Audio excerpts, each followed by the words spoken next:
Hey guys, how's it going?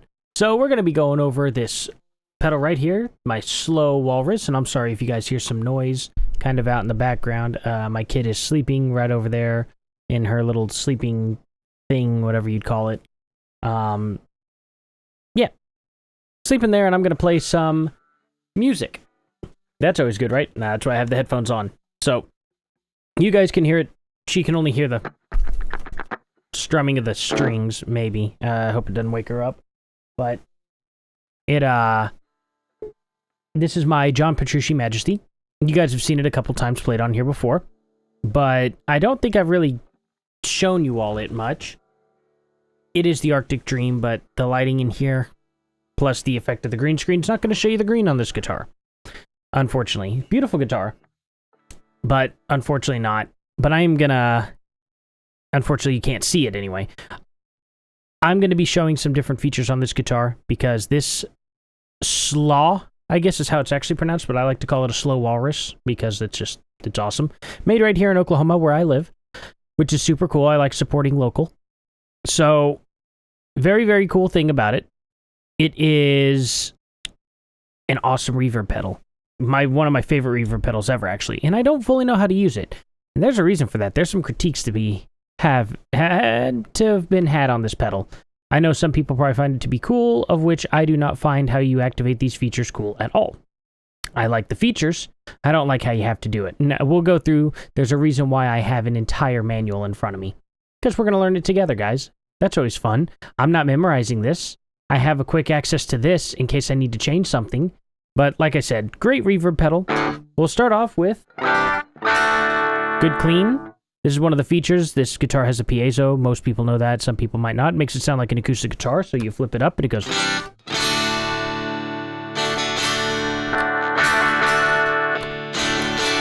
And if I want to get creative, I can put it right in the middle.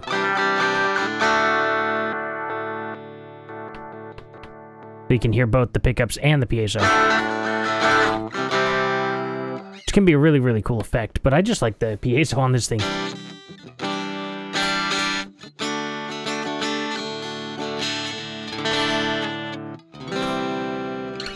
Really cool sound. Anyway, we're gonna get on with this. So, anyway, I was on the whole time. Never mind. I'm not thinking. It's on, but how you activate it, the only knobs you really need to worry about if you want just regular reverb are these three and the toggle. So if you want some reverb here, these two won't do anything until you turn this up. Crank it all the way up, you get a fully wet sound, no dry sound at all, so it's...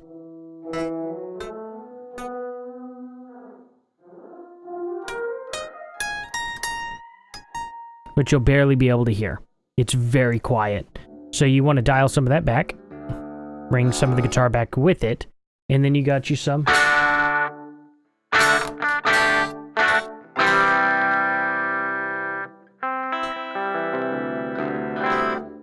So that's pretty cool. And dialing up the decay. I'm not sure the filter does much. No, it does. It does, definitely. I can hear a difference. So you can...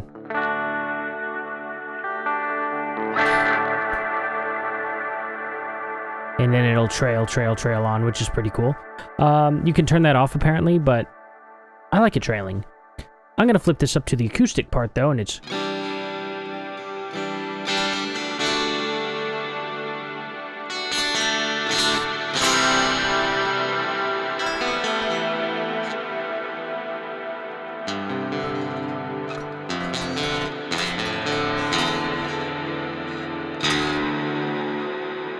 pretty neat. So already love it, but obviously it's more than that. It's a modular pedal as well, which, you know, you can bring forth some of the modular goodness here by turning this depth up.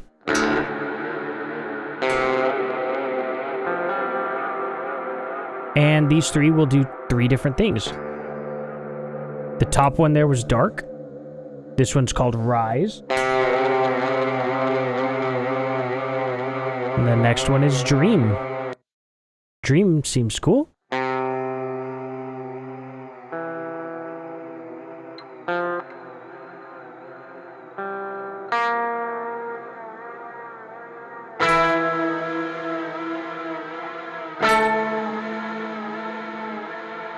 So pretty cool effects. You can really make that very, very wet. And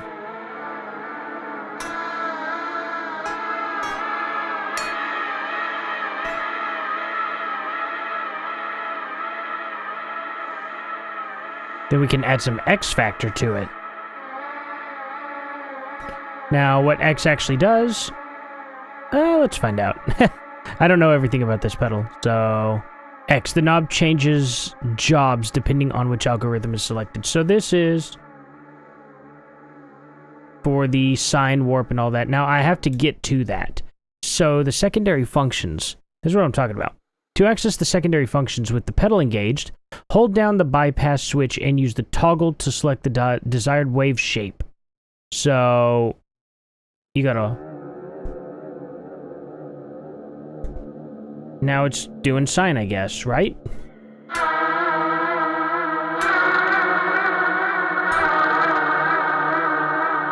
Or, I gotta hold down bypass. Switch to warp.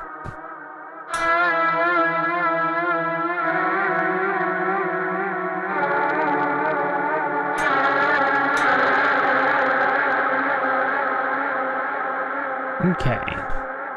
So, and then let's do sync. So.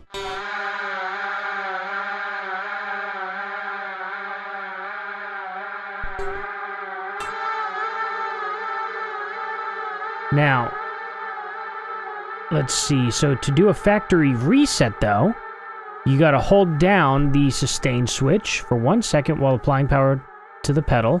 When the LED illuminates, the wave shape and rate for each algorithm is now set to default. So, the default rate for all algorithms is approximately 9 o'clock on the depth knob. So, I don't know. It's interesting. I don't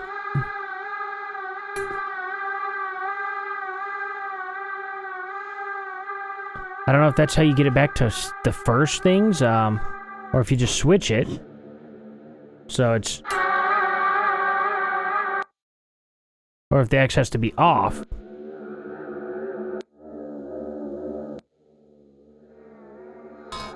Sounds like it's all in the same... Okay, that's weird. It's like it's all in the exact same setting now. See, it does all the same stuff. So I guess you gotta factory reset this thing in order to get it back to normal. Which is just strange to me. So you hold this down... just for 1 second. Let's see. Oh, hold down the bypass switch for 1 second. Right?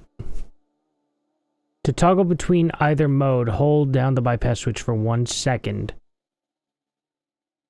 While applying pedal. Oh, no, that's for the Trails mode. My bad.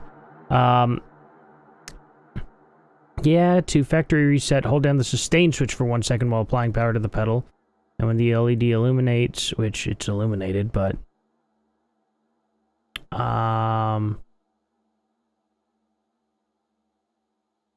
the wave shape and rate. Now it's... I have no idea. All I know is, it doesn't seem to be... I know it'll do it for that. And then it'll just hold that, which is strange. Speaking of the sustain pedal, though, you can do things like... and then hold that down, and now it's just going to happen forever.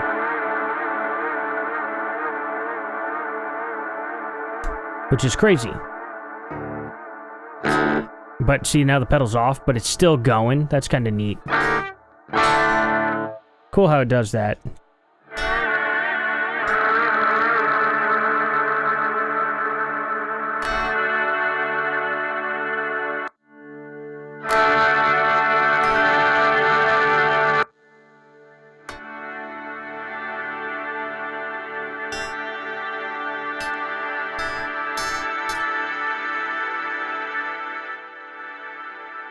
So, personally, I kind of like to use the pedal more or less like this.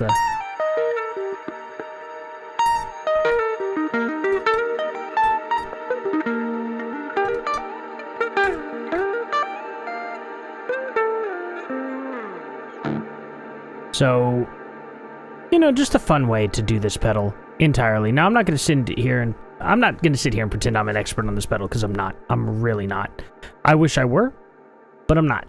So I have it for fun to play with, and this is just my best demo that I'm going to give based on how I know how to use it and what I would use it for, because I thought this just sounded amazing. And a lot of the extra stuff, the secondary stuff on here, it's more preset-y kind of things. Like, there's another pedal on here.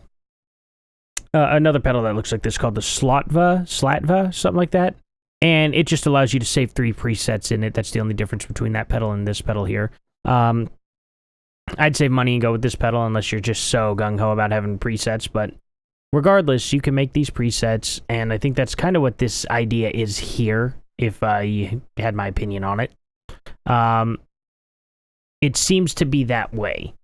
Though I don't quite get it. I don't get the secondary functions as much, and I don't really need to. And I've heard people play on the secondary functions and thought they didn't sound as good anyway.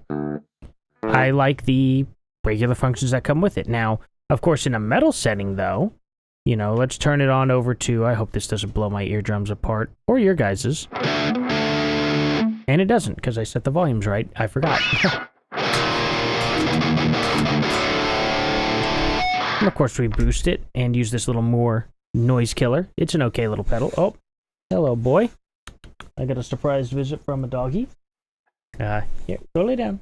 Go lay down. Good boy. Good boy. Oh my gosh. I have a boxer and he is rambunctious. You be careful over there. Don't trample over my daughter.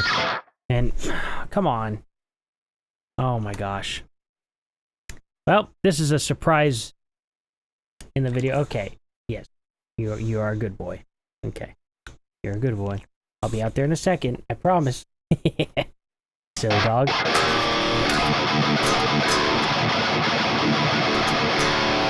And that is a pretty good tone, I think. Now, of course, with this,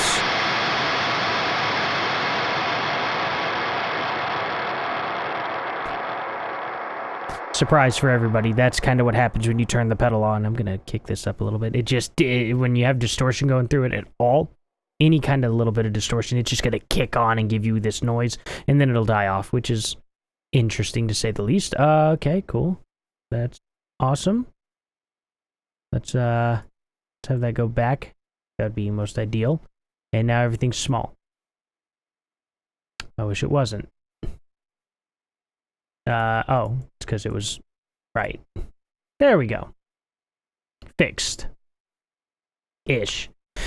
Anyway, let's play around with this a little bit and have some fun. I'll be quiet for a bit and you guys can watch me twist some knobs, and yeah, that'll be fun.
I'll be honest, I really don't know why that sustain there is like that for just the Dream. It works on the Dream only.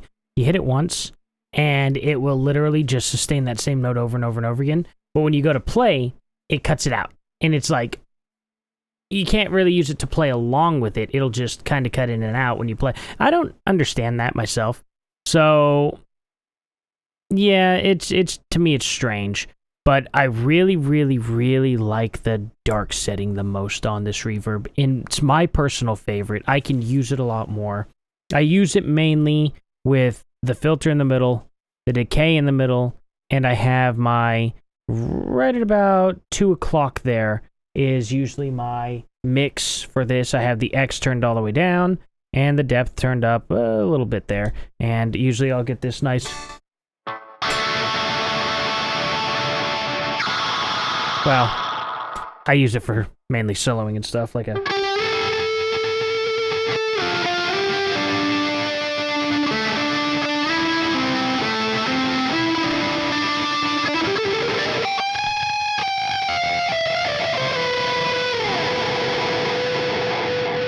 And if I really want just a little less, you know, roll it back to about 10 o'clock there, and you get...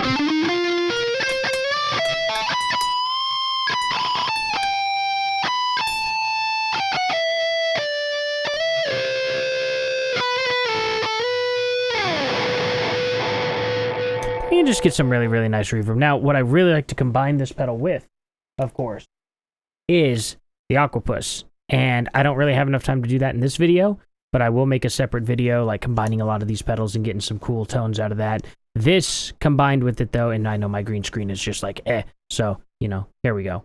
Right there. There's a good picture of it. Combining it with that is just unbelievable. Yeah, having a green screen effect really makes this pedal, like, this pedal wants to disappear because it thinks it's green, but it ain't green, not even close to green. I guess it's a little close to green. I guess blue is close to green, closer to green than most other colors, except for yellow. Regardless, yeah, I love this pedal. I think it's a great pedal. I would highly recommend it, especially if you really want to explore and, you know, play around with stuff like that. Guys, but my one concern here is, look at all this real estate on this side of the pedal. And look at all this real estate on this side of the pedal. And then all this real estate here on the bottom. Like right there. You know why I'm pointing that out? Because instead of unplugging factory reset and doing all this, you could put a button. A button would be a really cool... just a cool, simple way to do it. I'm a simple guy. I don't want to have to... I know a lot of people think it's fun probably doing these Easter eggs, knowing that, haha, if I do this, this, this, this. A lot of people probably really do find that cool. I understand why some people would find that cool and stuff. Personally, I don't have time for that. Let me flip a freaking switch. You let me flip a switch here. You know, I mean, three-way toggle switch. Put the toggle switch over here, and another one over here. Or another one up here. Like, in between here, you know, like, or there, or on the sides, or maybe like a dip switch, like one of those, like the old Ibanez pedals where they have the black switch that you could flip up and down that are solid black and really thin, low profiled. I don't know. I don't care where you put it. Here, like right there, in the middle. I don't, like, Put a switch. Make things more switchable. I don't want to have to hold buttons down and stuff and do all that. It's a lot of work for me. I don't want to do that much work. But anyway, this is a longer video, guys. I'm sorry about that. But thank you all for bearing with me and just being awesome in general and consuming these videos, which I don't know why you come to me to consume them, but you do, and I appreciate it. So like, subscribe, and share, and I'll see you all in the next one, guys. Thank you. Later.